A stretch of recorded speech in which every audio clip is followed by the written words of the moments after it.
अरे लालू जी, आज मैं तुम्हारे घर चला आया हूँ क्योंकि हमें एक भैंस खरीदनी है दूध खाने के लिए, क्योंकि योगी जी दूध के लिए रोते रहते हैं। योगी जी तो बिना दूध के खाना ही नहीं खाते हैं, समझे। और हमसे नीतीश जी बताए थे कि लालू जी के खटाल पर एक भैंस बिकाऊ है, इसलिए मैं आपके खटाल पर भैंस खरीदने के लिए चला आया।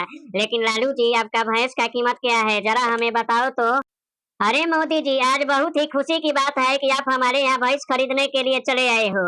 अरे मोदी जी, तुम कीमत के चक्कर में क्यों पड़े हो? कीमत का बाजार छोड़ो भाई, पहले मेरा भैंस देखो कैसा है। मैंने इसका काफी अच्छा से खिलाया पिला कर तैयार किया है। ये मोदी जी, ये एक दिन में 20 लीटर दूध देती है साहब। ऊपर से दिन भर गोबर भी करती रहती है, जिससे मेरे घर पर गोईठा से चूल्हे पर खाना भी बन जाता है। इतना ही नहीं मोदी जी, ये खाती भी बहुत कम है। इसको हम सुबह और शाम दोनों बेरा मिलाकर मात्र 10 केजी काजू और किशमिश ही देते हैं, समझे। अरे मोदी साहब, तुम तो बड़े आदमी हो साहब, तुम हमें इस भैंस का कीमत मात्र 1 लाख रुपया दे दो साहब, और भैंस को ले जाओ।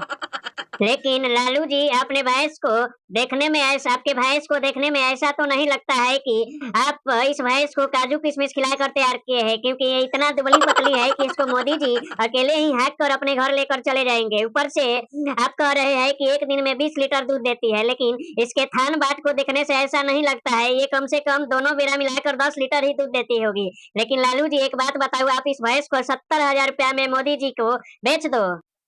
अरे हाँ लालू जी, तुम भी क्या पैसे पैसे सिर्फ करते रहते हो? तुम अपना भैंस भी तो देखो, ये इतनी दुबली पतली है कि राहुल भाई देख कर ही बता दे रहा है कि ये भैंस दोनों बेरा मिलाकर 10 लीटर ही दूध करेगी। लालू जी, तुम कहीं झूठ तो नहीं बोल रहे हो कि भैंस 20 लीटर दूध करती है? लेकिन चलो कोई बात नहीं है, हम खाने के लिए ही ले जा रहे हैं लालू जी। अब राहुल जी, ये जितना कीमत बताया है 70,000 में, उतना ही मैं पैसा दे देता हूँ लालू जी, तुम हमें उतने में ही भैंस दे दो।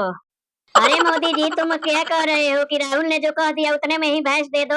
अरे मोदी जी, राहुल जी को भैंस के बारे में क्या पता है? वो तो भैंस के पास डर से जाते ही नहीं। और भैंस को पकड़ने को बोल दो तो भैंस से भी तेज भागने लगता है डर के मारे। लेकिन मोदी जी, तुम कह रहे हो तो तुम हमें 70,000 रुपया दो और भैंस ले जाओ। सब्सक्राइब करें।